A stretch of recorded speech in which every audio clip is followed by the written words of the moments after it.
Welcome to the fourth Quincy University Legal Hall of Fame induction ceremony. I'm honored to be up here and to share the evening with all of you, and thank you for coming. My name is Chris Blazing. I'm an 05 graduate from here and at QU.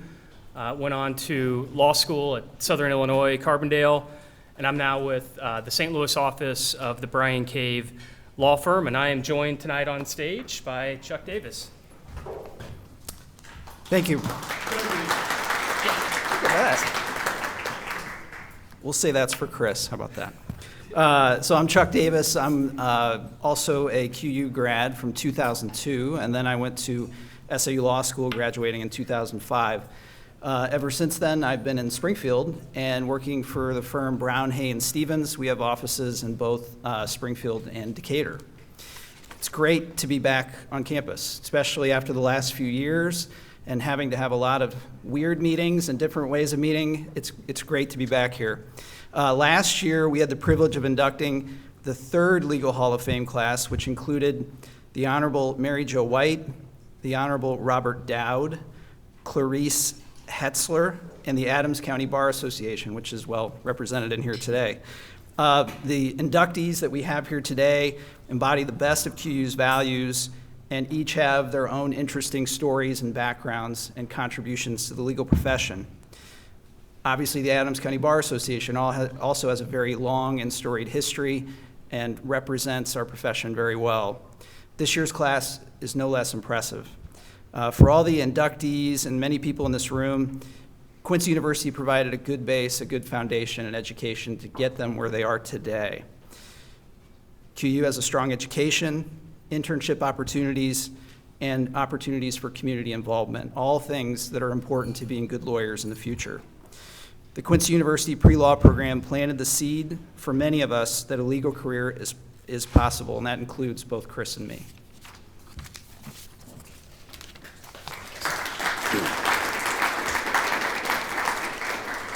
All right, well, QU and its pre-law program continues to get better and better, and this event is certainly part of that. The QU mock trial team has gone on to great success over the years. Doc and Judy, of course, and Chris Pratt, there's Chris, the current coach. Thank you for your efforts in that regard. And Vanessa, sorry, yes, thank you.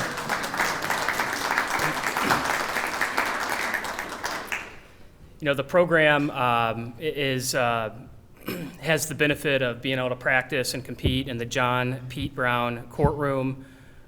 There's also the QU Center for Legal Studies, which both make an impressive venue for students. There's been a good partnership with the Adams County Teen Court, where QU students and area high school students can serve as jurors, prosecutors, and defenders for first-time juvenile offenders. So thank you for being here to celebrate with us and to improve upon this program and the support that you bring. Speaking of the pre-law program and students, I believe we've got some here tonight. They are the benefactors of tonight's event. And at this time, could I have the students in attendance stand to be recognized? Put you on the spot. Yeah.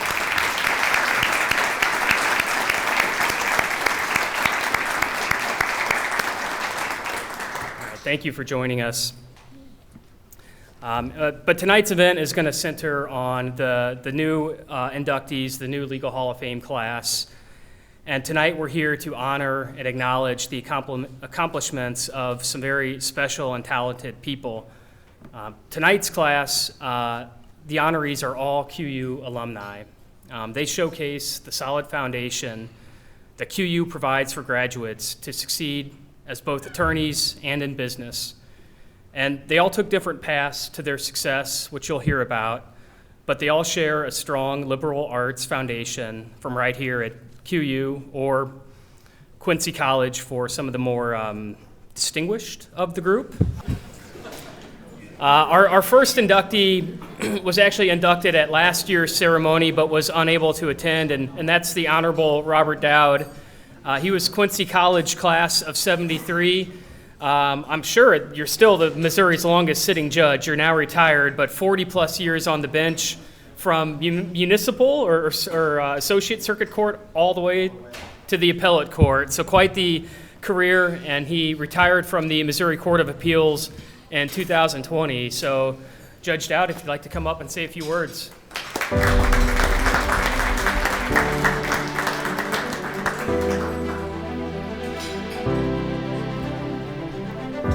Thank you. I graduated, I figured out last night, 50 years ago in 1973 from this wonderful university. I received a lot of wonderful political science, law, pre-law classes from Professor John Evans, and went on trips with him, etc. So I'm dearly devoted and loyal to this wonderful university. I'm from St. Louis. I'm the oldest of 9 children, and in a typical Catholic Irish family, 7 of me and my siblings went to Quincy College. So we have a wonderful relationship here, a strong relationship. One of my brothers, Matthew, who was a sophomore at the time, was killed in an automobile accident driving up to Quincy College after Easter break. And as a result, we established a scholarship in honor of Matthew Dowd for small scholarships for Quincy College. So we have another more emotional connection with this great university. I went this morning to watch the mock trial that Chris Pratt put on and Judge Lannert presided at, and it was wonderful. And it was, I was just enthused about the quality of the ability of these students in trying cases and in pursuing the issues of law that are so important. I told them at the time that, isn't it interesting, and those of you that watch our crazy politics of the time, no matter who you're pushing, but guess what? These politicians that don't really have an answer, guess what they do? They go to the courts for an answer. So those of you that are interested in pursuing law, judicial positions, etc., always appreciate the fact that the courts, you know, back to our founding fathers, knew what they were doing in supporting what the courts do, what lawyers do. You know, there's despots out there that the first thing they want to do is, quote, kill all the lawyers, kill all the judges, etc. So anyway, I salute Quincy College for their very strong pre-law training that they do. My brother Mark went on from here to become an assistant U.S. attorney and an administrative law judge. My brother David went on to become a circuit judge in the city of St. Louis. My brother Brian went on to become a juvenile officer. My brother John, the same way. My brother-in-law, Steve Smith, married to my sister Kathy. They all went here, went on to the FBI. So we had great training here, and I thank you for what Quincy has done for us and what you all have supported and kind of brought to a wonderful tradition of the respect for the law, etc. So, thank you.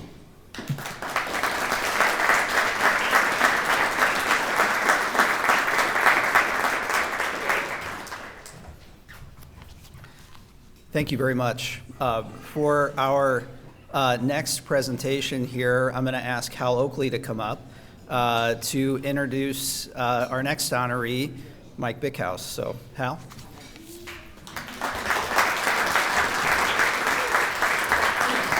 Thank you, Chuck. I can more easily button my coat before I ate. It's a very nice dinner. Thank you to staff. Good evening. I'm Hal Oakley. I'm a QU trustee and a member of the QU Legal Hall of Fame Selection Committee. The Hall of Fame, the Legal Hall of Fame was created to honor, among others, alumni and friends of QU who've excelled in the area of law, the field of law, and or contributed significantly to the QU legal community. In this case, Mike Bickhouse has done both. He graduated from QU in 1990 with a bachelor's degree in accounting. He graduated in 1994 from the University of Missouri School of Law. Mike has practiced law with the law firm of Schmiedis, Gamble, Robertson, New and Mitchell, LLP, since 1994, and we're the largest law firm within 100 miles of Quincy. His law practice focuses on corporate law, estate planning administration, real estate, and banking. In addition to Illinois, he was board, so he became licensed in Missouri, Texas, and Arizona. And he's looking for more, I think. He's currently serving as the managing partner of the law firm and has been a member of its executive committee for the last 12 years.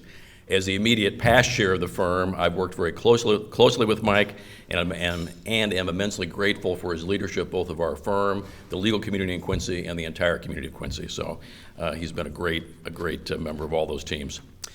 Mike is a close and trusted advisor to some of the firm's most important corporate and individual clients, and we're, again, just so honored to have him with us.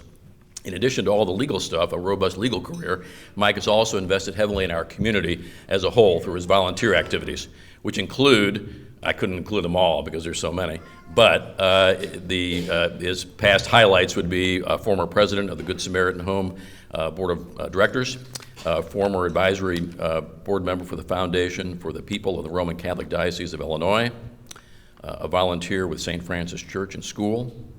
He chaired the committee to create the St. Francis Parish Center. He's a former board chair of the Community Foundation, former chair of Chaddock's Children's Foundation, former co-chair with his wife Christine of the 2018-19 QU Annual Fund, and former president of the Adams County Bar Association. Mike is currently a member of the boards of directors for Mercantile Bank, Western Catholic Union, and Good Samaritan Home Foundation. Mike and Christine, who is a 1989 QU graduate, have 7 children: Catherine, William, Victoria, Isabella, James, David, and Margaret, ranging from ages 24 to 7, grad school to grade school. So it's a very busy household that the Bickhouses have. Catherine, their eldest, is a 2L at Baylor University School of Law, so the Bickhouse legal legacy will continue. Please join me in welcoming Mike Bickhouse into the QU Legal Hall of Fame.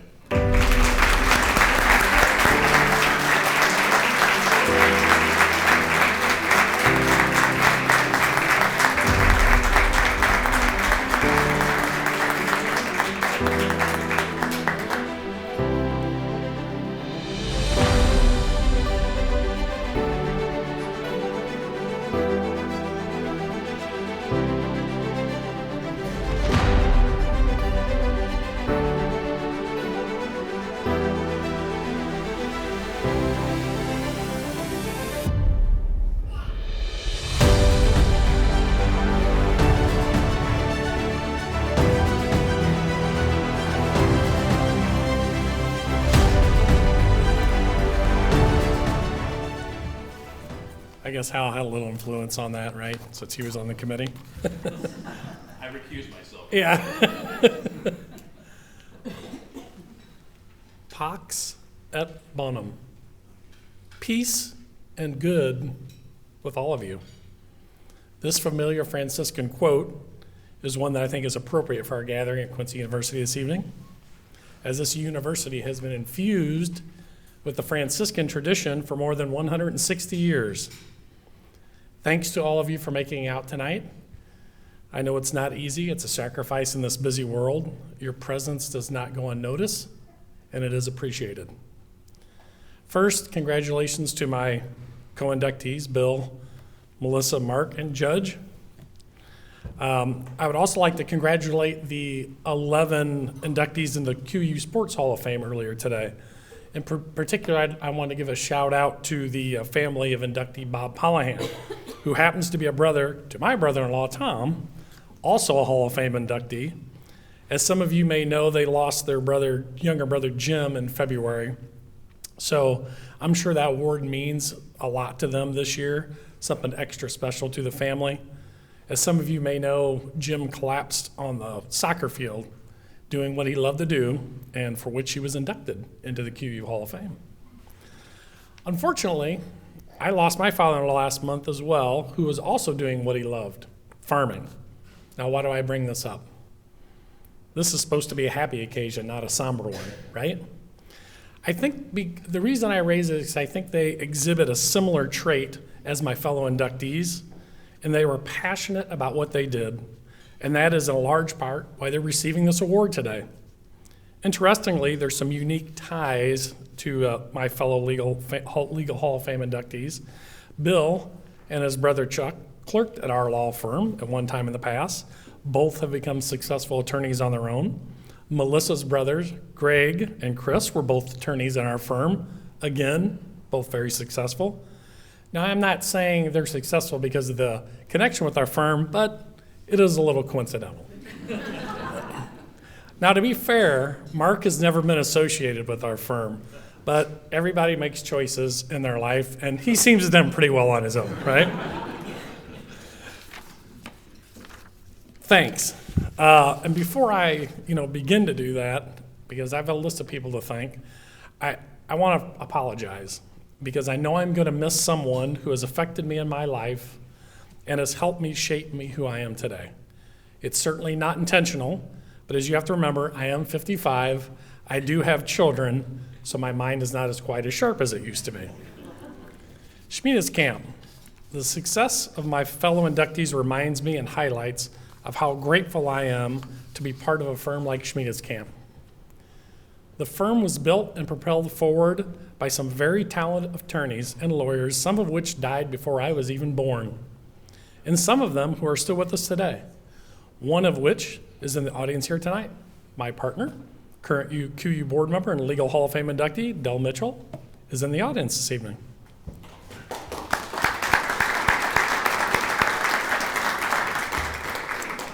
I and all the other members of our firm stand on their shoulders, and we hope to pass the torch to others just like they did for us. It is an immense responsibility. It's one that I take seriously, but also one that I hope to carry out with passion and purpose so the firm will live long, long after I am gone. I have to thank I was thanked by several staff members in our office who congratulated me on receiving this award. And in thanking them, I like to tell them that it is their hard work and dedication to the firm that makes it successful and makes the attorneys in our office look pretty darn good. And this is no false humility, it's true. I also have to thank the teachers at St. Mary's Grade School, now Blessed Sacrament. In particular, the precious blood nuns there for preparing me, whether I liked it or not, for high school. Say what you will about the nuns, but they ran a tight ship. You didn't have to worry about guns in school. You were afraid to bring gum to school, or they would bring the wrath of God down upon you. And they never retired, or at least so I thought. I was speaking with a client a few years ago who told me she was visiting the Precious Blood Nun Retirement Home in St. Louis. I was shocked to hear they were even allowed to retire. She proceeds to tell me she visited with Sister Demetia, my 5th grade teacher from St. Mary's. And I'm thinking to myself, my client either saw a ghost or she's suffering from early dementia. I told her, there's no way Sister Demetia's still alive. She's got to be 150 years old. She laughed and said, Sister Demetia was probably 30 when she taught you, but she wore a veil and no makeup and just thought she was much older. Whatever, I still think she was 80. Quincy Notre Dame. My teachers at Quincy Notre Dame, including the School Sisters of Notre Dame, nuns, really prepared me for college. I really don't have any stories about the nuns there, at least ones that I can share with you. They were a merciful bunch compared to the Precious Blood nuns, although I dare say we probably deserved less mercy in high school than we did in grade school. Quincy University. I want to thank QU, Quincy College, when I was there, for setting me up with such a first-rate education to prepare me for the rigors of law school. To my teachers, especially ones like Mr. Magliari, God bless his soul, and all of them who challenged me academically to do better. To the Franciscan friars, who challenged me to be a better person. Father John, I'm still a work in progress. I agree. By the way, Father John, I was looking at pictures on the QU website. I see you strolling along Penny Lane with some students there, right? I don't remember friars strolling with me when I was down here. Things may have changed a little bit. I do remember a beer maybe at the local bar, but I don't know about strolling on, but that's okay. Most importantly, I want to thank QU for the opportunity to meet my wife, Christine, here. She is an '89 graduate of QU. That's right. If you do the quick math, assuming I didn't flunk a year, she's older than I am.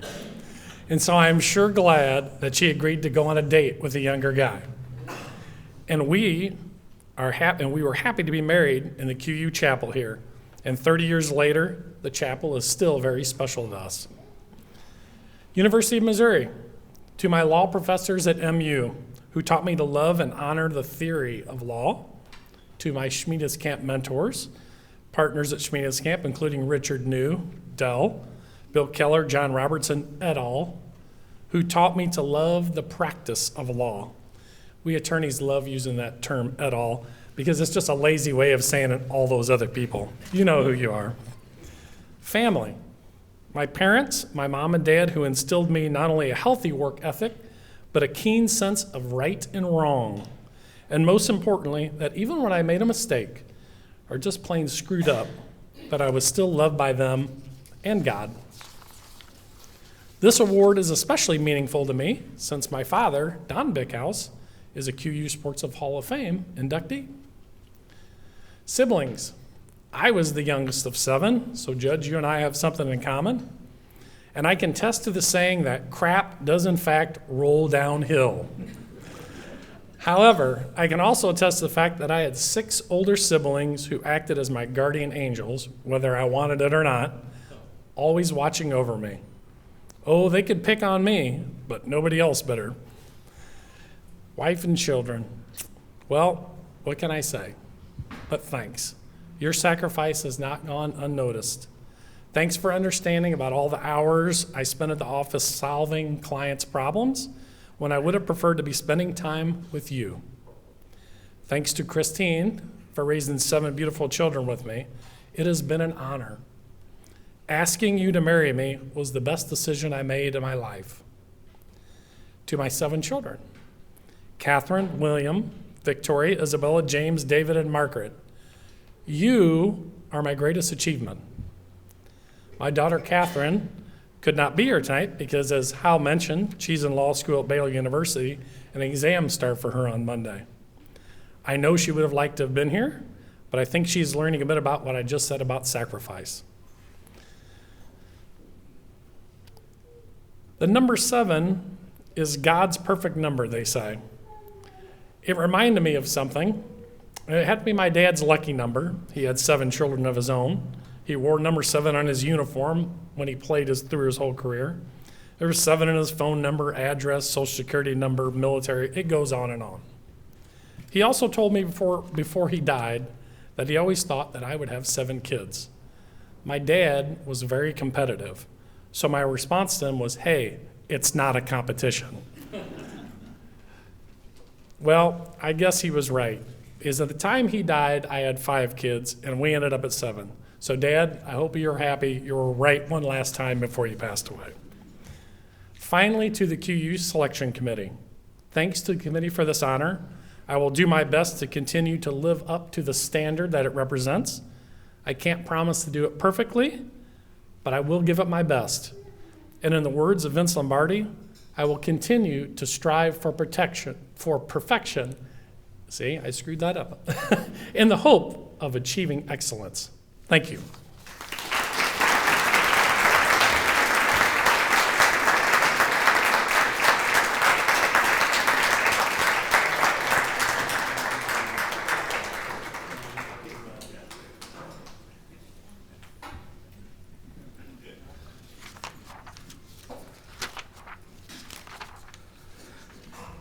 Our next inductee is Melissa Lohr, and to introduce her, her brother Chris Pratt is going to say a few words.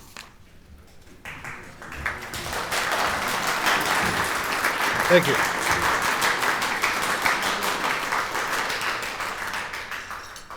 So Chris kind of stole my fun because I've had the opportunity to introduce Melissa. She's spoken to my class before, and I always like to bury the lead with that her greatest accomplishment is being my brother. So I didn't get to drop that one tonight because Chris took care of it. It's okay. But there's plenty of other accomplishments to talk about. So Melissa Lohr is a Quincy native. She, like Mike, attended Quincy Notre Dame, and her performance at Quincy Notre Dame and on various college entrance exams earned her a presidential scholarship here at Quincy University. And she started at Quincy University in 1993.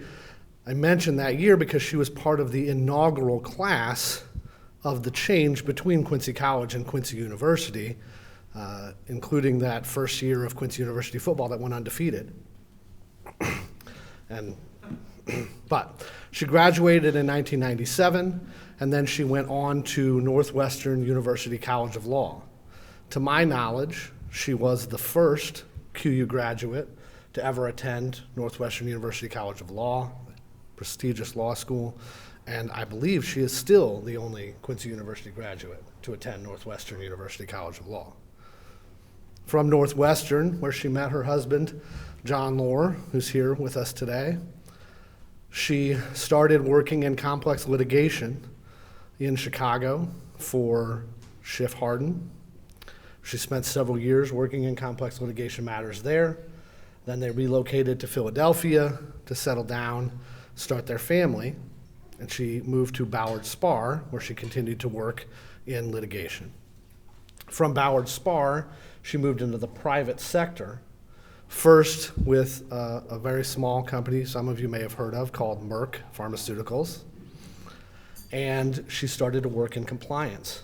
She worked her way up from her starting position, up and up and up the ladder, including at one point as the head of Merck's entire Southeast Asia compliance division, where Merck thought enough of her work to relocate both her and her family, her husband, and by then all 5 of her children to Singapore for an entire year. She continued to do that work, returned to the States, and then when Merck decided to spin off some of its businesses into a new entity called Organon, she took over and headed up their compliance department. From Organon, she moved on to her current position at FFF Enterprises, Inc., a California firm that specializes in pharmaceutical work in plasma products and rare and orphan drugs and vaccines. She is an amazing woman, mother, sister, and I could not be more proud to have the opportunity to ask you all to help me welcome her into the QU Legal Hall of Fame.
Well, Chris shared a lot of details, so I'll try not to be repetitive there, but it's been really nice to be back home this weekend. It's been a while, especially with the pandemic, so I haven't been able to get back to Quincy as much as I'd like. But as I thought about what this induction means, I thought about the symbols that represent Quincy University. And there are a lot of them, but one really stood out to me, and that's the mascot, the hawk. And I was reading online about why the hawk is the mascot of the university.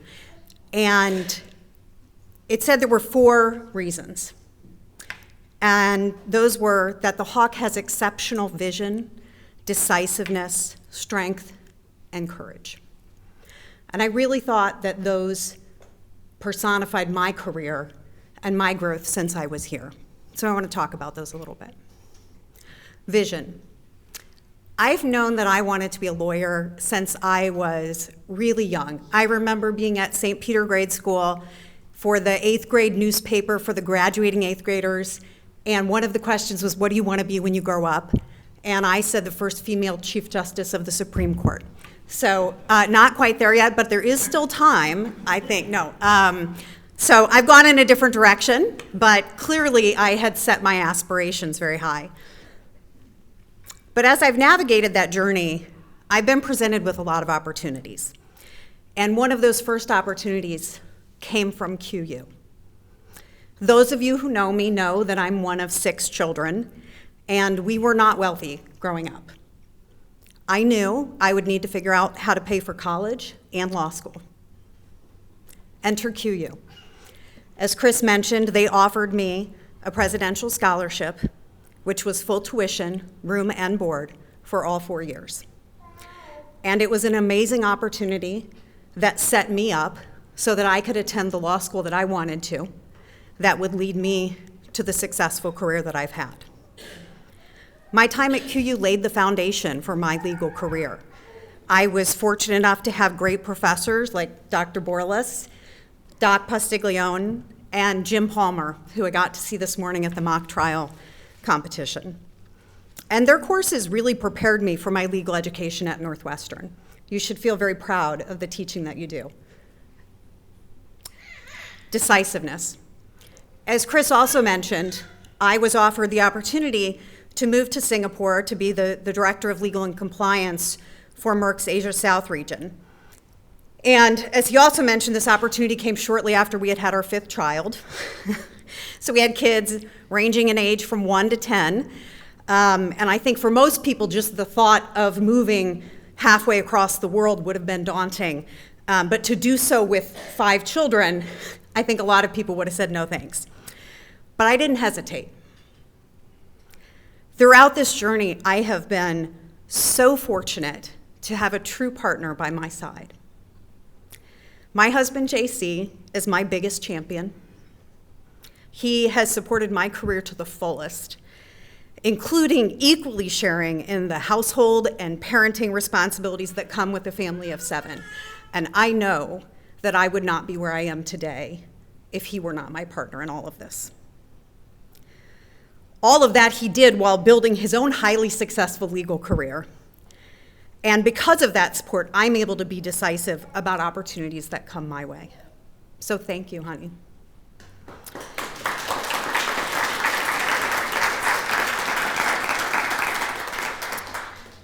Strength and courage, the other 2 characteristics. The funny thing about opportunities is sometimes they're obvious and positive, like the one that QU offered me, and sometimes they're scary. Sometimes they come as a result of a challenge. And as top talent at Merck, I was given many new roles and responsibilities. And as Chris mentioned, when Merck spun off some of their business lines into a new publicly traded $6.5 billion company with 9,000 employees, that's when my next opportunity came. The general counsel at Merck offered me the opportunity to be the chief ethics and compliance officer at the new company. This was an opportunity of a lifetime. I set up the compliance program and manage ethics and compliance across the 140 plus markets that the company operated in. And again, when I was offered that chance, I was able to be decisive and take that opportunity. But it became clear fairly on in my tenure there that the approach of other senior leadership at the company was not consistent with my beliefs and values. Some of those same beliefs and values that I developed while I was at QU. So I was faced with a dilemma. Stay in this amazing role with a nagging feeling that I wasn't being true to myself or the standards that I believe in, or leave a great opportunity and find a new position. So this is where the strength and the courage come in. I thought about my children, and 4 of my 5 children are daughters, and the example that I want to set for them, and how important character is. So I didn't silently continue to work while finding another job. I was vocal about my concerns, and I made the decision to leave. Took my obligation to the company seriously, and I said, I will finish setting up this program, I will help you find my successor, and I will train them so that they can take over. But this is not the right place for me. So I left without another job, but with the belief and the faith that I would find the right place, a place with a culture that matched my character. I did just that. I'm happy to say I recently started at my new company, where the CEO's first question about any new idea that comes up is, how will this help patients? That's the kind of company I want to be at. That's something that I learned at QU. We care about people, we take care of them. And this CEO also believes fundamentally in doing the right thing and treating everyone with respect. That culture is evident throughout the company. I believed I would find the right place, and I have. So all those years ago, when I dreamed of being a lawyer, I never envisioned the success that I would have. But make no mistake, all of this started right here at QU, and the opportunity that they gave me 30 years ago. I've been able to take that opportunity and, like a hawk, soar to new heights. And for that, I'm eternally grateful to the university and all the people who believed in me along the way. I count among those people my 5 siblings, 4 of whom are here tonight with me, the 5th, who is back home in Philadelphia taking care of my children. So she gets credit too. I am humbled and honored to be included in this group of amazingly distinguished legal professionals, those that are being inducted tonight, as well as those who have been inducted before me. Thank you to the committee and to the university for this honor.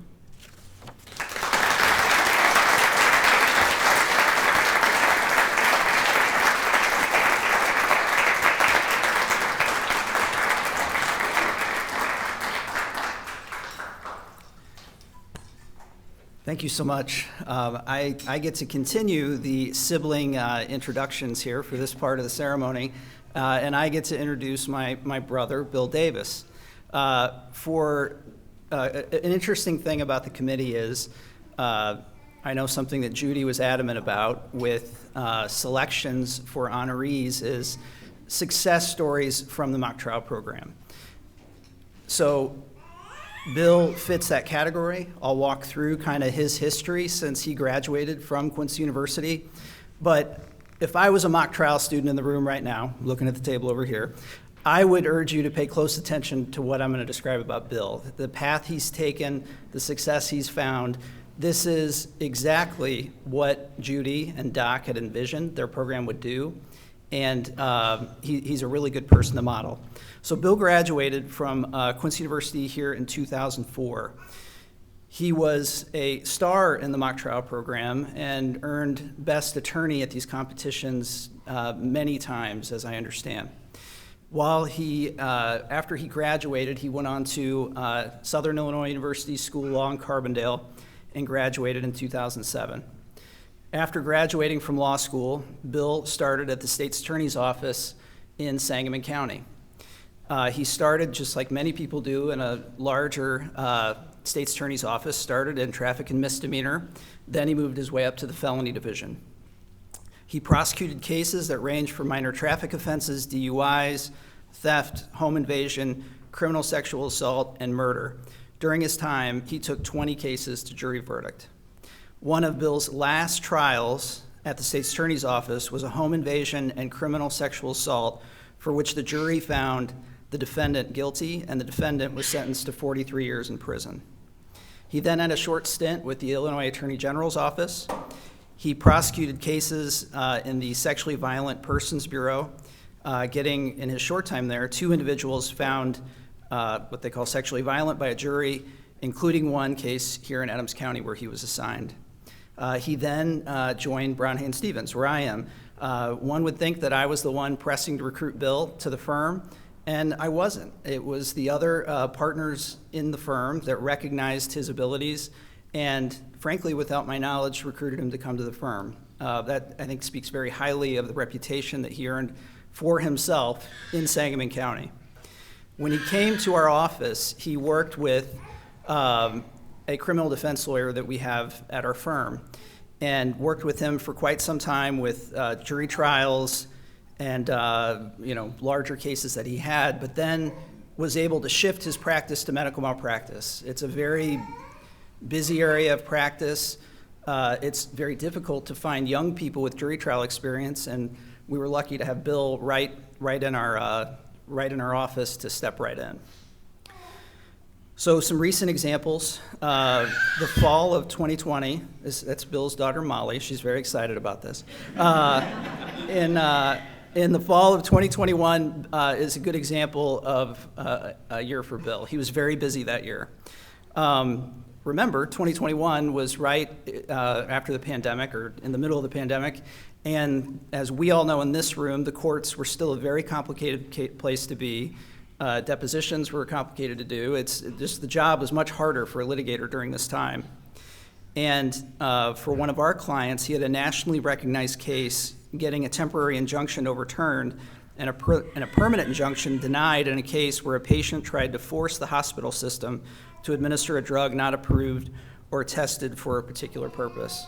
So it's very strange to see your brother's name in the Wall Street Journal. But Bill stepped in at a very difficult time in a complicated case and got the job done. In the same time period, he also took a medical malpractice case to the jury and won with a 0 verdict. So Bill does the job well, gets it done. Presently, he has dozens of active cases throughout Sangamon, Logan, Macon, and Christian counties. So we know I'm biased. So I said, let's talk to a few clients. I want to see what the clients say about Bill. The first comment is from Jim Donnellan. Jim is the executive director of the Township Officials of Illinois Risk Management Association. So this is the risk pool for townships in Illinois. If there's an accident on township roads or some liability of a township, they insure that risk. Jim said Bill is honest, hardworking, and a person of the highest integrity. Bill gives his pursuits 100% of his efforts. Both as an attorney and in his personal life, he demonstrates leadership and management skills that have improved our organization, and we're proud to have him as a part of our team. The next comment is from Ed Curtis. Ed is the CEO of the Memorial Medical System, which is centered in Springfield and covers a multi-county region in central Illinois. Ed stated, "I am honored and grateful to have Bill represent our organization. He brings passion, thoughtfulness, and an understanding of context to every matter presented to him, ever mindful and protective of our mission at the hospital." The final comment is from my parents, Chuck and Sue Davis. We're very proud of Bill and the great work he does. He is our favorite son.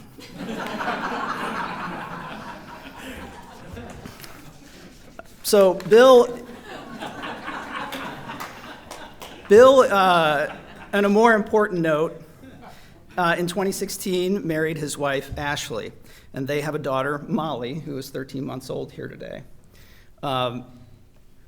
Along with, I'll speak for Ashley, I did not ask you to do this, for Molly, for our parents, for my family, we're obviously proud of Bill. We've been proud for a very long time of Bill, and we're glad you get that chance now. So I'd ask Bill to come up.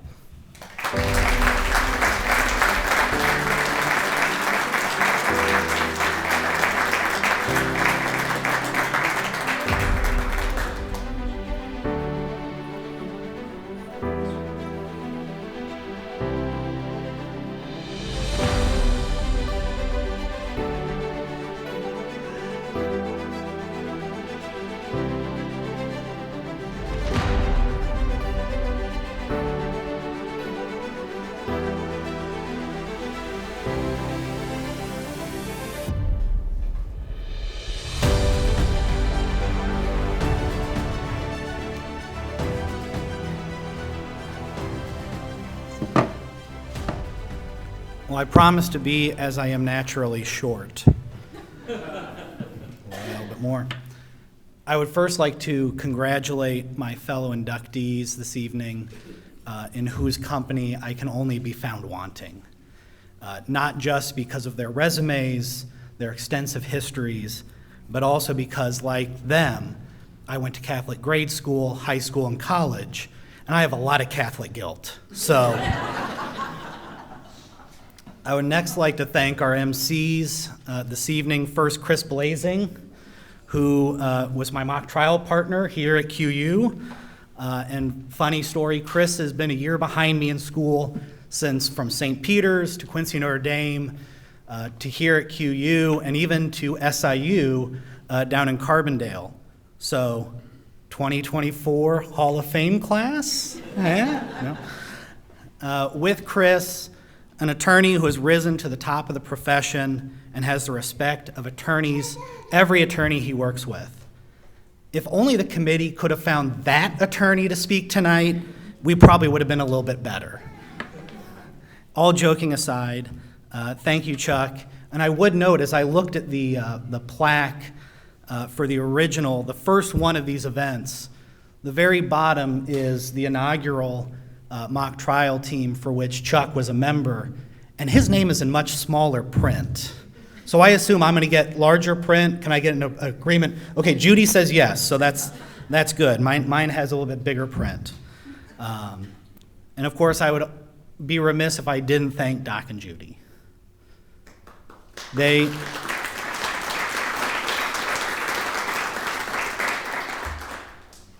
What they put into place now 23 years ago is what not just brought us all here tonight to this room, but also helped me get to where I am, Chuck, Chris, where they are, and so many other people. I cannot thank you enough. I love that we got to spend time yesterday, Judy, talking and seeing everything that's changed here, and Doc seeing you tonight, and talking with you and joking with you about the jokes I shouldn't say tonight. I will not tell you that joke, so don't worry. But all of this would not exist if not for you guys. And the lessons, the jokes from back in the day, everything started with you guys. Thank you. I'd like to thank my parents, who were supportive then when I was here as a member of the mock trial team and have been ever since as an attorney. Thank you. And I would note, as I said just a moment ago with Judy and I discussing yesterday, during those early years with the mock trial program, we had nothing. We were scrounging in couch cushions for change in order to go to, stay in crappy roach-infested hotels and eat, whatever we could find that was free at a hotel, lobby. They were lean years. And I forgot until Judy reminded me yesterday, one of those roach-infested hotels in Bloomington where while we were asleep, the hotel got robbed. Guy, I think he drove his truck into the lobby and then robbed the hotel while we slept. And we somehow had my parents stay at that same hotel that night. Clearly, this was before every hotel was on the internet, and you could see how terrible they were.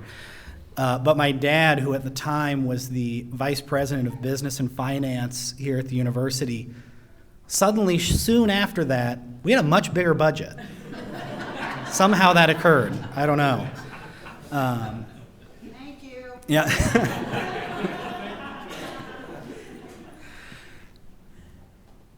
And of course, I have to thank my wife, Ashley, who, in her own regard, is a distinguished family law attorney in Springfield.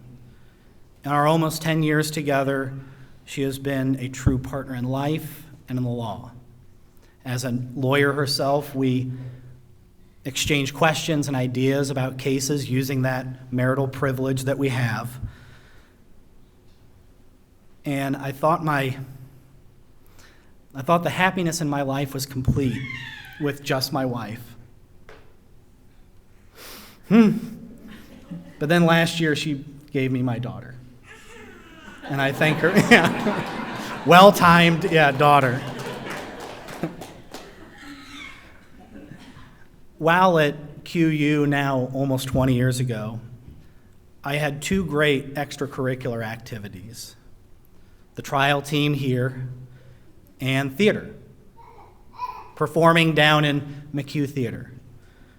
When I was not in a simulated courtroom, I was on the stage.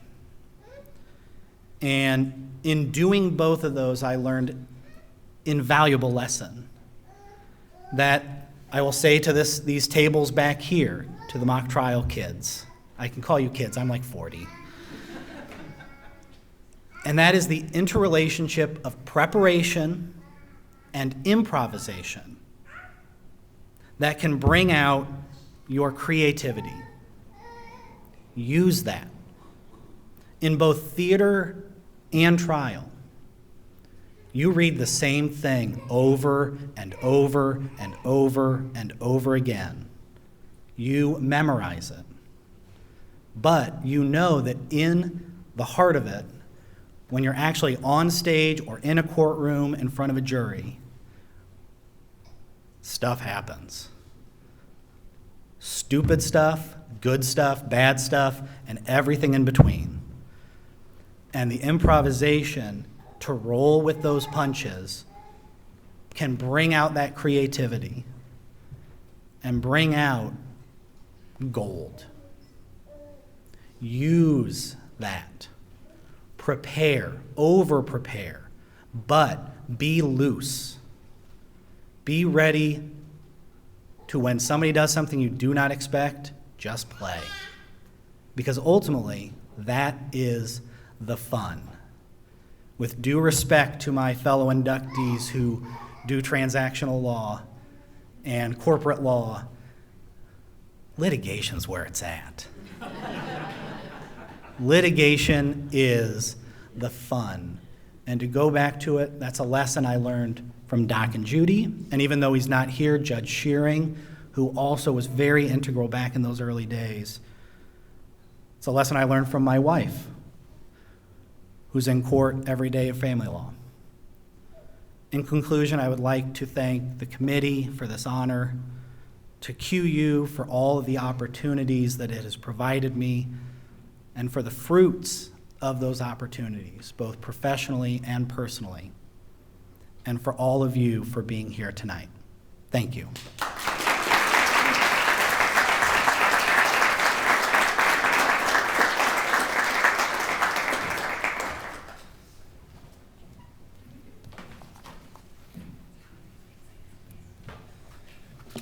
Our last inductee of the evening is Mark Mantovani, the Quincy College class of 1976. Up until about a month ago, I had never met Mark, but he was gracious enough to meet me for lunch so that I could get an understanding of who he is and hear a bit about his career. And the conversation was awesome. I still don't know where to start, Mark, how to describe what you've accomplished in your career. Attorney, entrepreneur, civic leader. You've had a long and varied career. You were CEO. He was a CEO of a marketing services business that he took from doing about $5 million in annual revenues to $130 million in annual revenues. Mark was named as one of the most influential citizens in St. Louis. He supports more civic and charitable causes than I have time to list up here.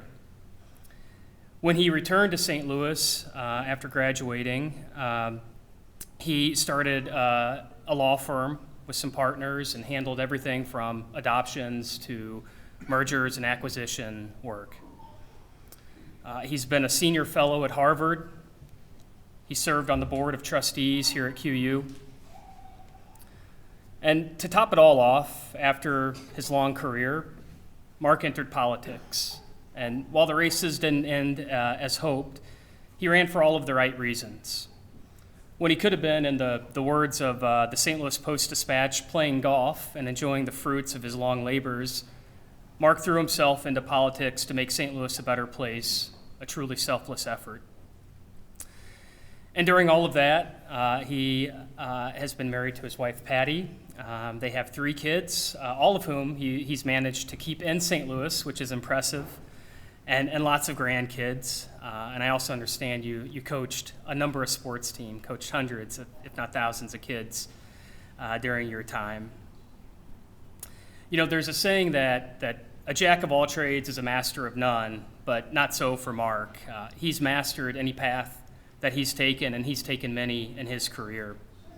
And his career demonstrates to me the solid foundation that Quincy College, or now Quincy University, provides to students, and he demonstrates the variety of paths that are open to attorneys, whether legal or otherwise. His commitment to excelling in business and also in bettering his community at the same time is inspiring. And if you could, please help me welcome Mark to the stage.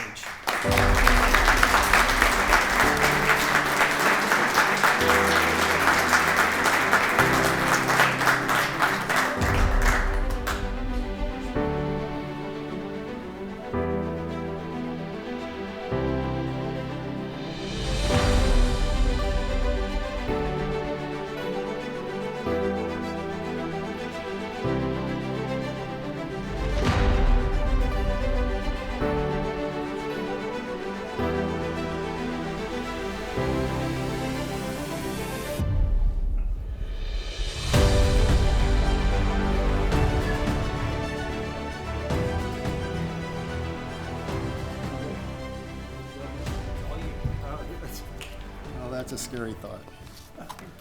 Well, good evening. A varied career. Maybe that comes from having spent 4 years in a Jesuit high school and then coming to a Franciscan college. How could I be anything but mixed up, huh? First thing I'd like to do is congratulate all of those being recognized this evening, and I certainly wish to offer my thanks to the university and to the leadership of the Legal Hall of Fame for this recognition. Candidly, I don't consider myself deserving of this, but it's gratifying nevertheless. I sincerely appreciate your including me in this esteemed group. A couple of quick reflections. So in my community, I'm probably recognized more for my activities in business or with charities or in civic matters than for my time in the law. My career, as Chris indicated, has taken several turns. Can be described as sort of nonlinear, but the foundation for all of those activities was the 2 decades I spent as a committed and full-time member of the legal profession. That's why this is so important to me, and I value it so much. I'm sure I've made the mistaken assumption, I'm sure many have made the mistaken assumption over the years that I left law practice 20 plus years ago out of some sort of dissatisfaction with the law, but such was never the case. I loved practicing law. If you place a high value on solving problems, on achieving fair and good results to challenging controversies, and most importantly, on service to others, it can be a most satisfying life. At least I found that to be true. My years in the law started simply enough. After Quincy and law school and graduate school, and after living and working in 4 or 5 different cities in 6 years, Patty and I moved back to St. Louis in 1985 because we wanted to raise our children where we had been raised. And so I hung out my own shingle, started my own law practice. That was the way I wanted to do it.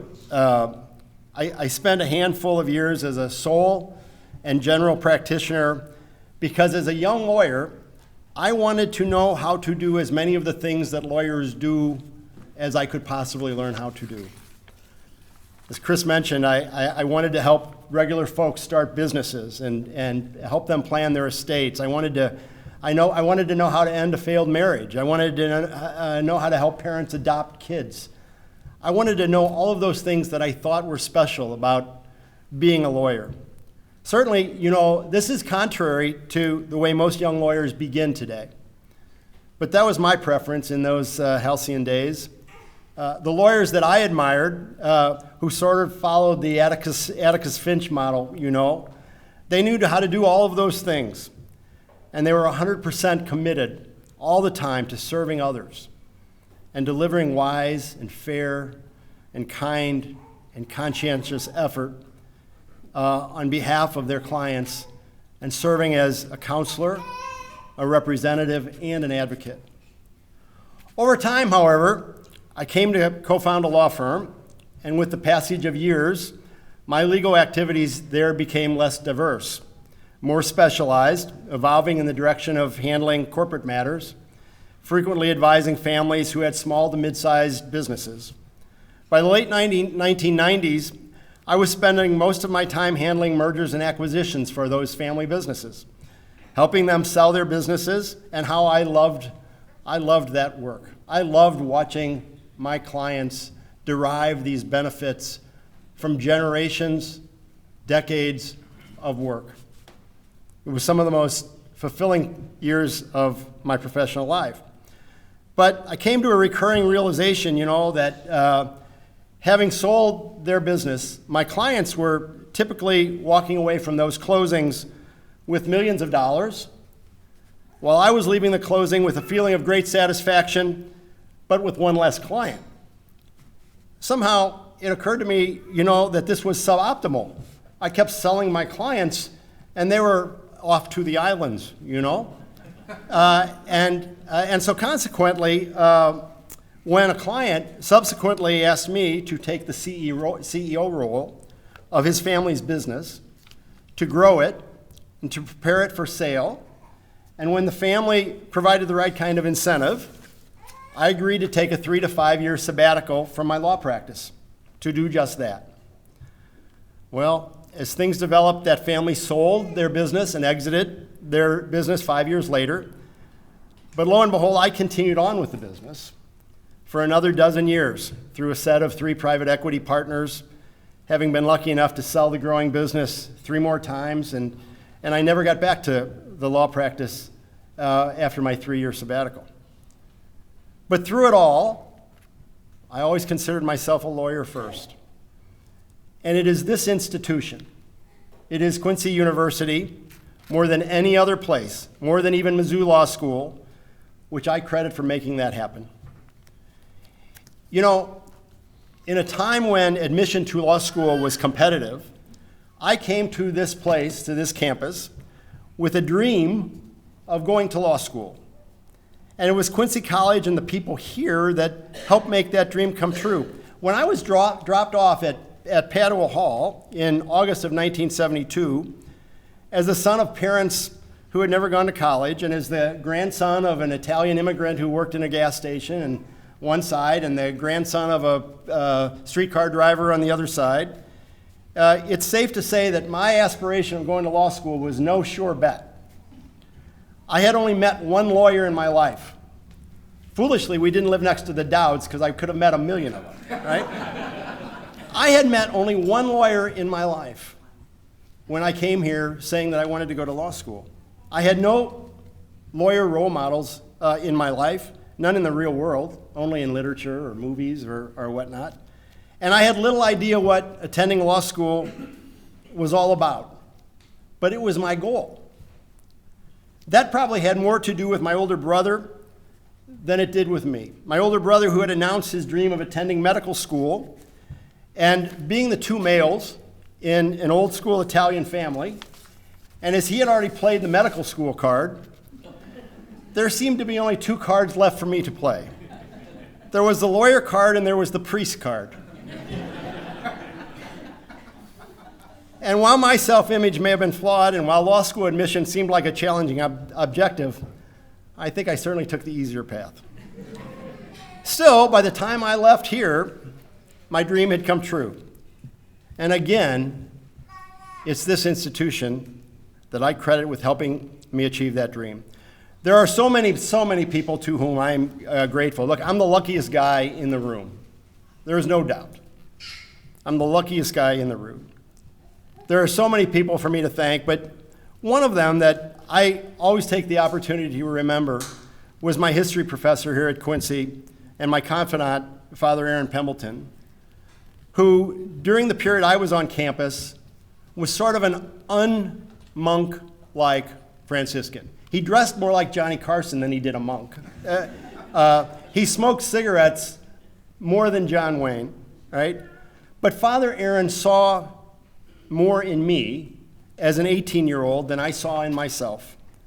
And his confidence, his encouragement, and my desire to earn his respect were so important to moving me forward. And of course, the other is my wife, Patty.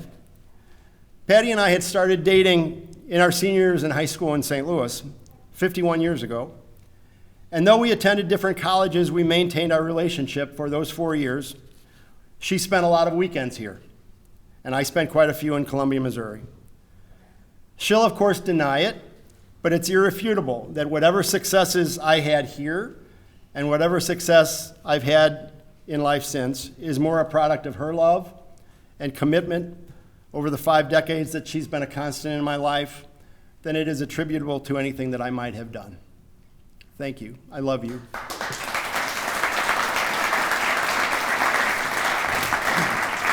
So thank you all again for this recognition, for your attention during my remarks, and good evening.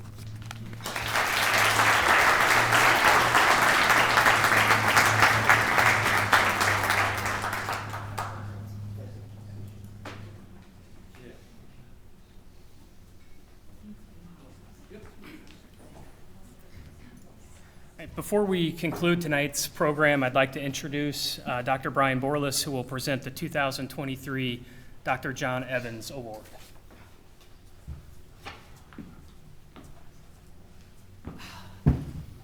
Well, hi, everybody. Welcome to Quincy. Welcome to our college. Welcome to our little home. John Evans was a professor I never got to meet. I think many of you remember him. When I came here, Bill Postiglione, who hired me, said, I stand on his shoulders. And just as I stand on Bill's shoulders, just as the guy I hired, Neil Wright, is going to stand on my shoulders when I've cashed out, right? This place is the oddest place I've ever been in my entire life. Every college I've ever worked at has been a dichotomy between the college and the town. And here, in this particular odd little town, there is a seamless relationship between the community and the university. There is no gap between us here. And I think the people in this room tonight, the Adams County Bar Association, the legal community here, and all of your friends and relatives and the people from the community here are all example of how anything that any of us have accomplished here is all about the efforts of this larger community. And I cannot tell you how wonderful it is to have found a place like this to work in after working in a half a dozen other colleges over the years. John Evans himself was one of these legendary characters, and it came to us 20-some years ago that we needed to create an award for the people who moved this program forward. Now, I didn't start mock trial. Mark Shearing and Judy Abbott started it, and they conned me into doing it after about the first year, and I've been sort of trapped in the glue like a fly in amber ever since for the last 20-plus years. And one of the great joys of, I think, all of our lives has been working with people like Bill and Melissa and Chuck and Chris Blazing and all of the people sitting at that table on, again, the commitment of our college, the commitment of our president, the commitment of John, the commitment of everybody in the administration here to support this program over the years. We're no longer staying in hotel, motel, death and destruction places like we used to. We're actually able to buy food on the road, apparently. Not only have we moved on to this program and hired a new coach, Chris Pratt, over the years, who started out as a volunteer from this community, and Vanessa Muth, who started as a volunteer in this community. And the legal community here was our very first John Evans Award winner. They awarded us $750 to get this program going some 20 years ago. So the Adams County Bar Association, I think, was the very first winner of this award. We've given this award to every kind of contributor to this program over the years. And in fact, every year it's a little different. We've given them to administrators from here, we've given them to volunteers.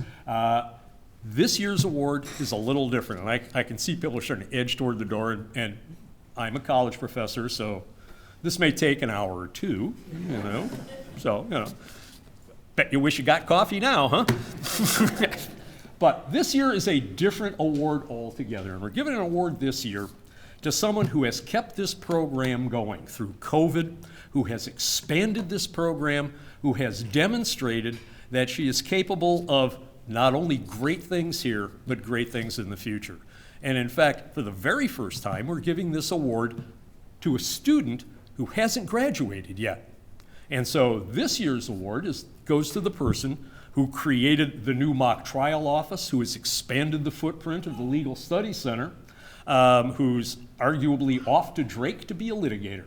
And this year's award goes to none other than Jordan Heater, mock trial program.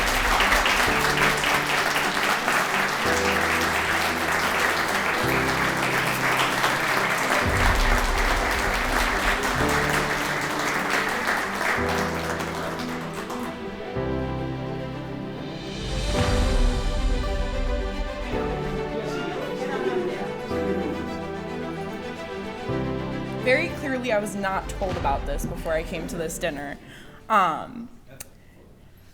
First and foremost, I'd like to say thank you to obviously Doc and Judy, as echoing the testament of the other inductees here tonight and Legal Hall of Fame winners.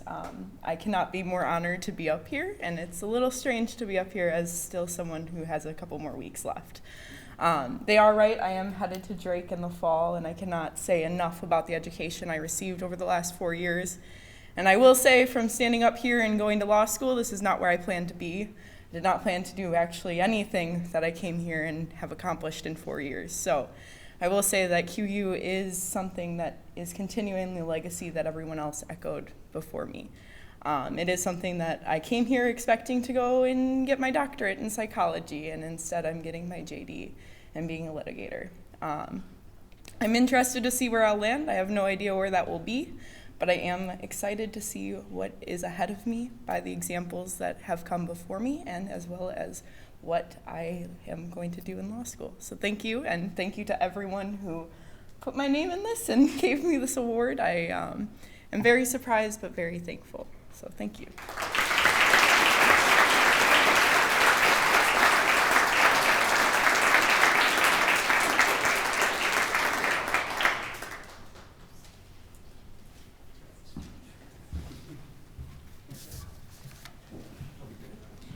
All right, well, why don't, if you could, please join me in giving one more round of applause to the inductees here tonight and our award winner tonight. Congratulations.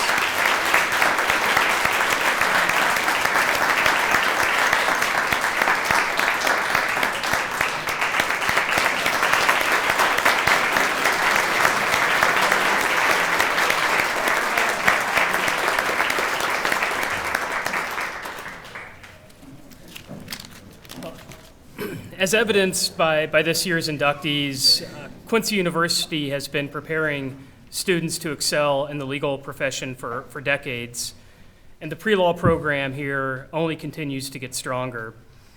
The Center for Legal Studies is now an integrated venue for students who are preparing for careers not only in the law, but also in criminal justice and law enforcement.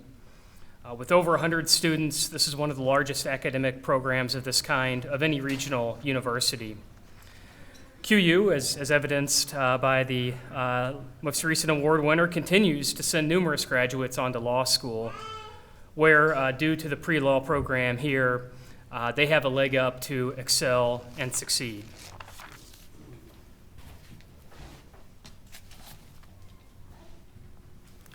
For those of you that have supported the program now or in the past, thank you very much. Your contributions, we think, have been put to very good use and will continue to strengthen this program going forward. Kind of like comments earlier, I'm sure you're not shocked to hear this, but we could still continue to use your help.